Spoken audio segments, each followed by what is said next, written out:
Carl Jung, 11 signs your inner evolution is making people misread you. In the depths of your being, a sacred fire has been lit. You feel it burning in the chambers of your heart, transforming everything it touches, yet the world around you sees only smoke where there should be clarity. This is the great paradox of inner evolution. As your soul undergoes its most profound metamorphosis, those who once knew you begin to see a stranger, like the alchemists of old, laboring in their hidden chambers with base metals and mysterious fires. Your psyche has entered the crucible of transformation. The lead of your conditioned existence is slowly transmuting into the gold of authentic being, but this sacred work creates vapors that cloud the vision of observers. They witness the dissolution of your familiar forms and mistake this necessary destruction for chaos, not recognizing the birth pangs of your truest self. The persona you once wore like a well-fitted garment, that carefully constructed identity that navigated social waters with practiced ease, begins to feel foreign against your skin. You find yourself removing this mask more frequently, allowing glimpses of the raw, unformed essence beneath to breathe in the open air. But to others, accustomed to the predictable patterns of your former presentation, these moments of authenticity appear as cracks in your foundation, rather than windows to your soul. This misreading is not personal rejection, though it may feel like abandonment in your most vulnerable moments. It is simply the natural friction that occurs when one consciousness begins to vibrate at a frequency unfamiliar to those still resonating with older harmonies. Your inner evolution creates ripples in the collective field of expectation, and these disturbances are felt as discord by minds not yet attuned to your emerging song. The very air around you seems to shimmer with possibility as your unconscious begins its slow, inevitable rise toward integration with your waking self. Dreams carry more weight. Symbols speak with clearer voices, and the boundary between your inner and outer worlds becomes more permeable. Yet, this expanding awareness, this gradual awakening to the multiplicity of your being, is often interpreted as instability by those who measure psychological health by the rigidity of one's constructed identity. You are no longer the person they thought they knew, because you are finally becoming the person you have always been beneath the layers of learned responses and inherited expectations. This emergence of your authentic self is the most natural process in the human experience, as inevitable as a seed breaking through soil towards sunlight, yet it appears unnatural to those who have forgotten the wild impulse toward growth that lives at the center of every soul. The misunderstanding you encounter is sacred evidence of your transformation's reality and depth. The mask you have worn for so many years, that carefully sculpted face you presented to the world, begins to crack like dried clay under the pressure of your authentic self's emergence. You feel it happening in moments both small and profound. A laugh that rings out too freely at a gathering where decorum was expected. A silence that stretches too long when asked to perform your familiar social role, a truth that slips from your lips before your internal editor can catch it and dress it in acceptable clothing. This dissolution of persona is perhaps the most disorienting aspect of individuation, both for you and for those who have grown comfortable with your predictable patterns. They knew how to relate to your constructed self, that reliable character who responded in expected ways, who fit neatly into the roles assigned by family, profession, and society. But as this false self begins to peel away like old paint from weathered wood, they find themselves facing something raw and unfamiliar. The people in your life experience a kind of psychological whiplash as they witness behaviors and responses that seem to contradict everything they believed they knew about you. Where once you might have smiled and nodded through conversations that felt hollow, you now find yourself unable to summon that artificial enthusiasm. Where once you might have automatically said yes to requests that drained your energy, you now pause, consulting some deeper wisdom before responding. This is not fickleness or instability, though it appears so to eyes accustomed to the rigid consistency of your former presentation. This is the natural result of your psyche finally refusing to compartmentalize itself for the comfort of others. The various aspects of your being, the tender child, the wise elder, the creative dreamer, the practical worker, are beginning to integrate into a more complex, more honest whole. Your emerging authenticity feels foreign even to yourself at times. You catch glimpses of this truer self in the mirror and feel both recognition and surprise, as if meeting a friend you haven't seen in decades. This person looking back at you carries the same features but wears them differently, speaks with the same voice but chooses different words, moves through the world with familiar gestures made somehow more deliberate, more intentional. The world mistakes this beautiful unbecoming of your false self for becoming unstable, not recognizing that what they witness is actually the most stable thing you have ever done. The courageous return to your essential nature, like a butterfly whose emergence from its chrysalis appears violent and chaotic to those who do not understand metamorphosis. Your shedding of persona creates apparent disorder where profound order is actually being established. Into the hidden chambers of your psyche, you now venture with lantern raised, ready to meet those aspects of yourself that have been dwelling in darkness. The shadow, that repository of all the qualities you were taught to deny, suppress, or hide, stirs in recognition of your approach. What has lived in exile now steps forward to be acknowledged, integrated, embraced as part of your wholeness.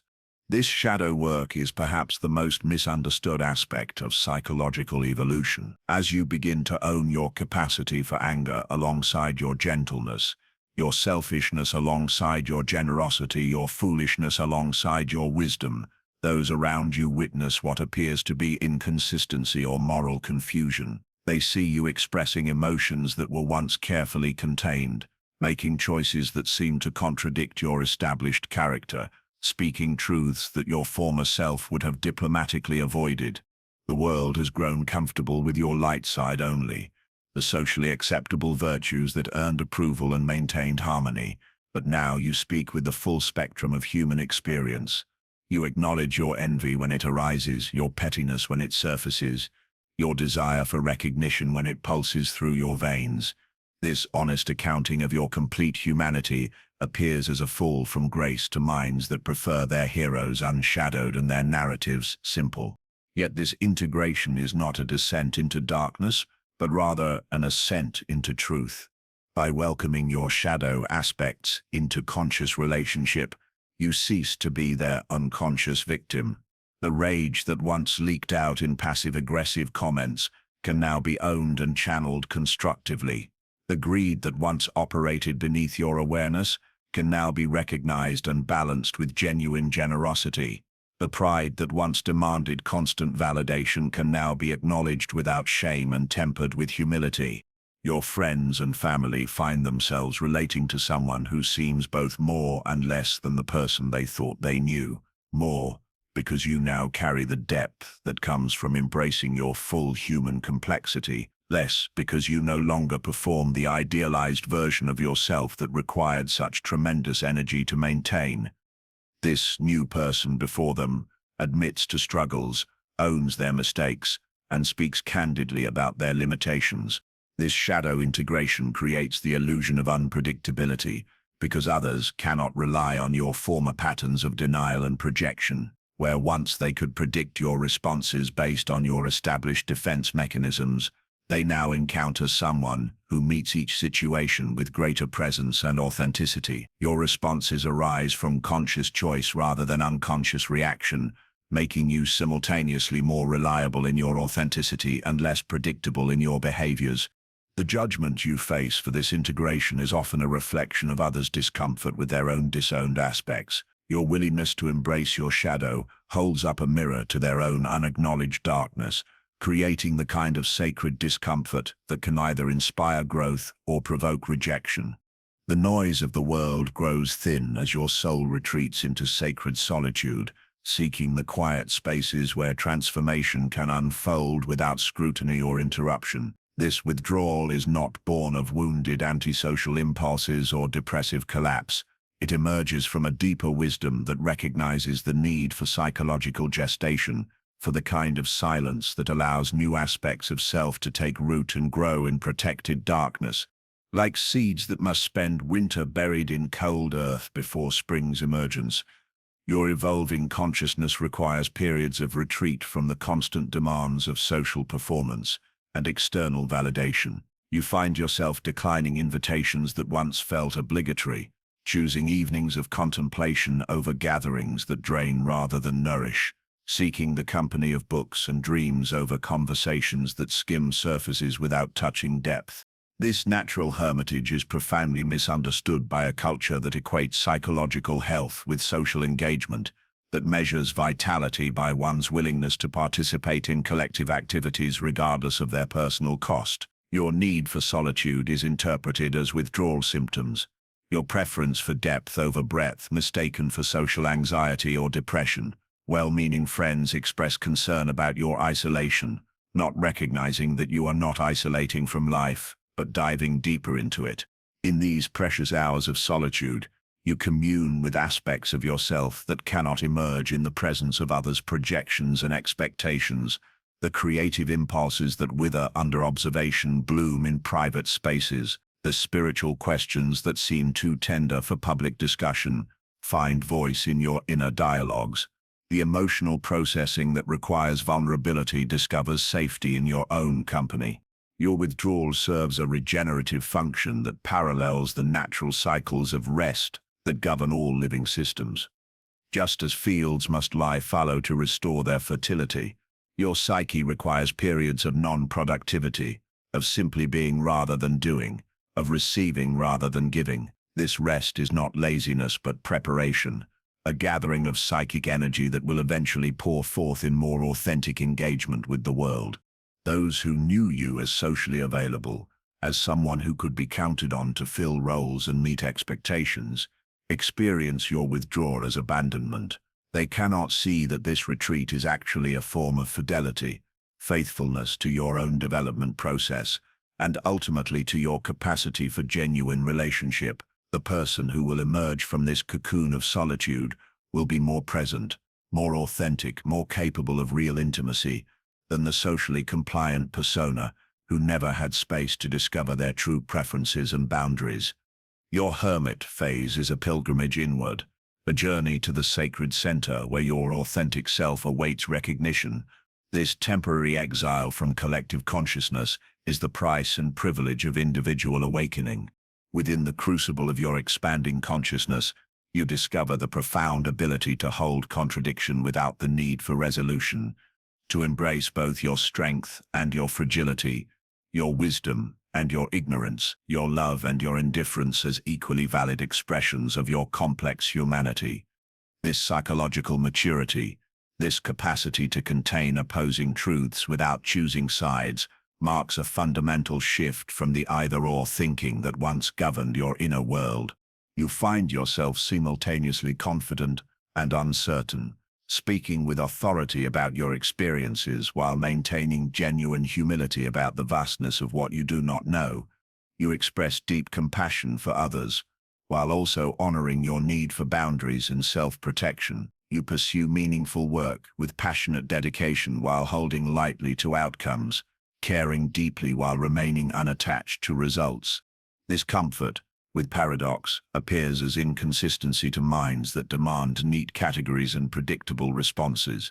Others witness you expressing contradictory emotions within the same conversation, grief and gratitude intertwined, anger and love, coexisting, hope and acceptance, dancing together, and mistake this emotional complexity for instability or confusion. They cannot comprehend that you have simply grown large enough to contain multitudes without requiring them to resolve into simplicity.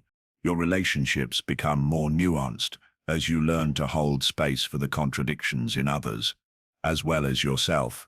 You can love someone deeply while also recognizing their limitations clearly.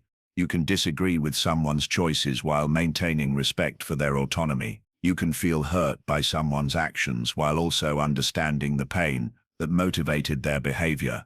This both-and approach to human complexity creates discomfort in those who prefer clear villains and heroes in their emotional narratives.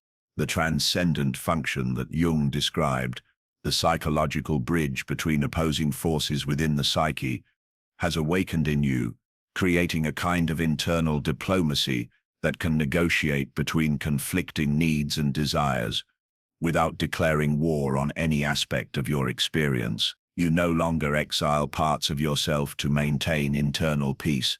Instead, you create space for all your various selves to coexist and contribute to your wholeness. This integration of opposites manifests in your daily life as a kind of fluid responsiveness that others find unpredictable. In one moment, you may be the fierce protector of your boundaries. In the next, the generous giver of your resources.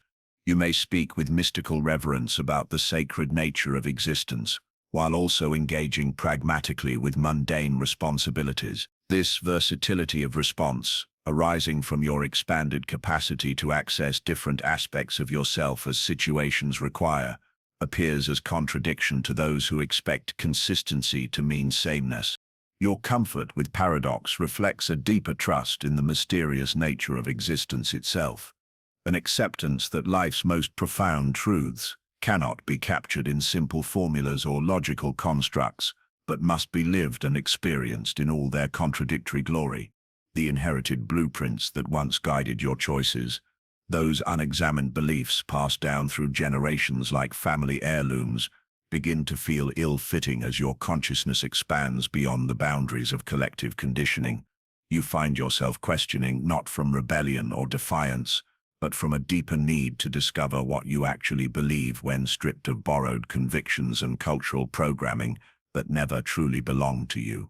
This emergence from the comfort of inherited wisdom into the uncertainty of personal discernment is profoundly unsettling to those who derive security from shared assumptions about how life should be lived. Your questioning of values they hold sacred, whether about career success, relationship structures, spiritual beliefs, or social obligations, is interpreted as an attack on their worldview rather than recognized as your natural development toward authentic selfhood. You begin to notice how many of your former choices were made not from genuine preference, but from unconscious compliance with expectations you never consciously agreed to follow. The career path that seemed so reasonable now feels like someone else's dream imposed upon your life. The social circles that once provided belonging now feel constraining rather than nourishing. The beliefs about right and wrong that once provided clarity now seem oversimplified in the face of life's actual complexity. This process of value examination is not a wholesale rejection of everything you once held dear, but rather a careful sorting, keeping what still resonates with your authentic nature, while releasing what belongs to earlier versions of yourself, or to the collective pressures that shaped your younger choices. Some inherited values prove to be genuinely aligned with your deepest nature and are retained with new appreciation. Others are gently released, honored for their service but no longer needed for your continued growth. Your family and long-time friends often experience this values clarification as betrayal or judgment of their own choices. When you choose to live differently, whether in small daily practices or major life decisions, they may feel implicitly criticized even when no criticism is intended. Your authenticity becomes a mirror that reflects their own areas of unconscious conformity, creating discomfort they may project back onto you as accusations of instability or selfishness. The courage required for this values exploration is immense, as it means potentially standing alone with your discoveries, rather than finding comfort in collective agreement.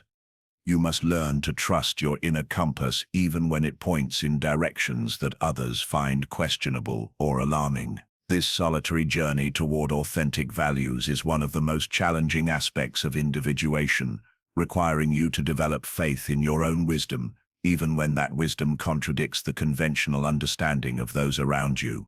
Your emergence into personal ethics represents not rebellion, but maturation, the natural development of a consciousness that has grown beyond the need for external validation of its moral choices and has learned to consult the deeper wisdom that arises from integrated experience and honest self-examination.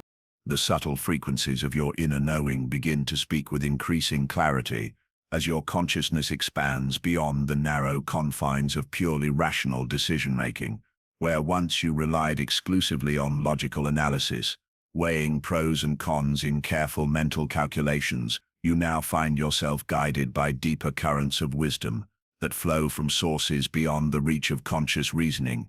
the ancient intelligence of your unconscious mind finally given voice in your daily choices. This awakening of intuitive faculties represents a profound integration of your complete psychological apparatus, bringing online capacities that have always existed within you, but were suppressed by an overemphasis on mental analysis. You begin to notice the subtle bodily sensations that accompany certain decisions, the way your energy expands or contracts in response to different possibilities, the dreams and synchronicities that seem to comment on your life circumstances with uncanny relevance. Your decision-making process becomes more fluid, more responsive to the totality of information available to your psyche, rather than limited to what can be consciously articulated and logically defended. You find yourself knowing things before you can explain how you know them, sensing the rightness or wrongness of choices through channels that bypass your analytical mind entirely. This shift from head-centered to whole-being decision-making represents a return to a more natural way of navigating existence. Others, witnessing your new reliance on intuitive guidance, often interpret this evolution as a regression into irrationality or impulsiveness. They cannot understand how you can make significant life changes based on feelings or hunches, rather than careful planning and logical analysis. Your willingness to follow inner promptings that cannot be easily justified to external scrutinators, as recklessness to minds that worship only at the altar of conscious reasoning. This misreading of your intuitive development reflects a cultural bias that has elevated rational thought above all other forms of intelligence, creating a dangerous split between mind and body, consciousness and the unconscious, thinking and feeling. Your growing comfort with non-rational ways of knowing threatens this established hierarchy, suggesting that there are forms of wisdom that cannot be captured in spreadsheets or defended in debate.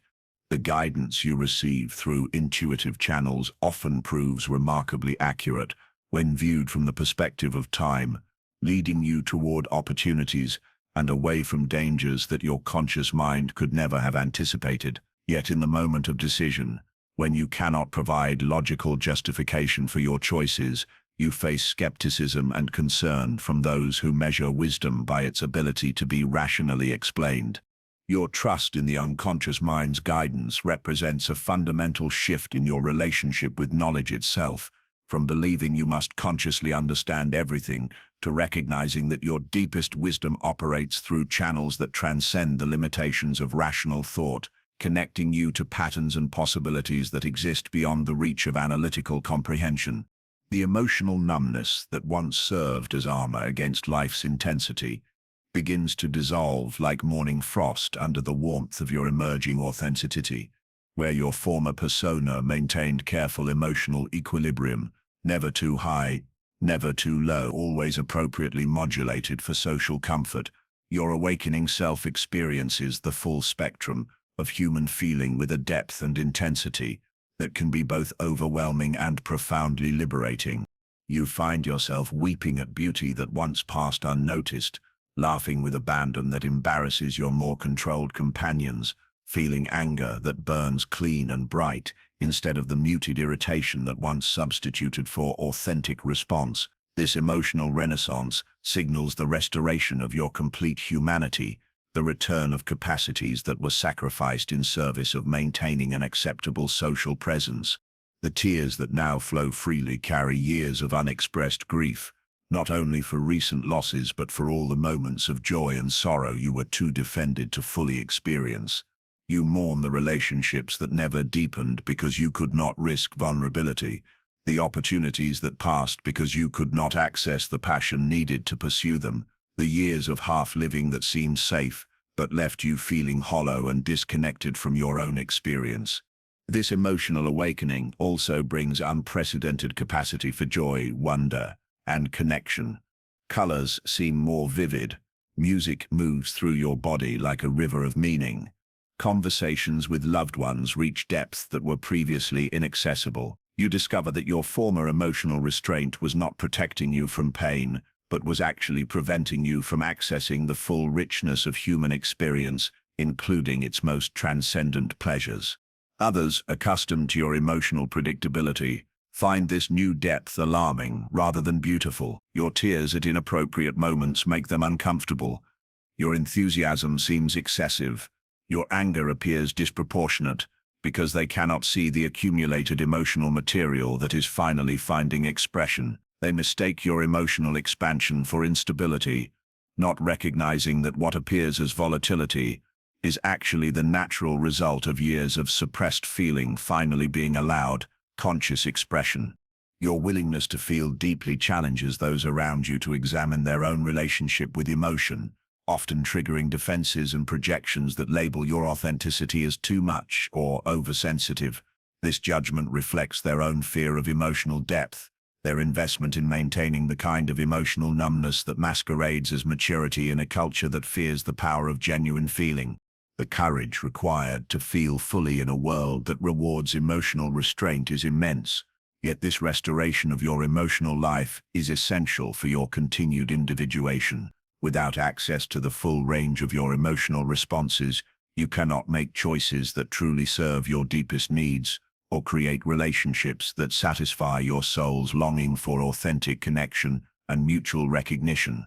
Your expanding emotional capacity represents a homecoming to your essential nature, a return to the wholeness that includes both shadow and light, both comfort and challenge, both the tender vulnerability of an open heart and the fierce protection of appropriate boundaries.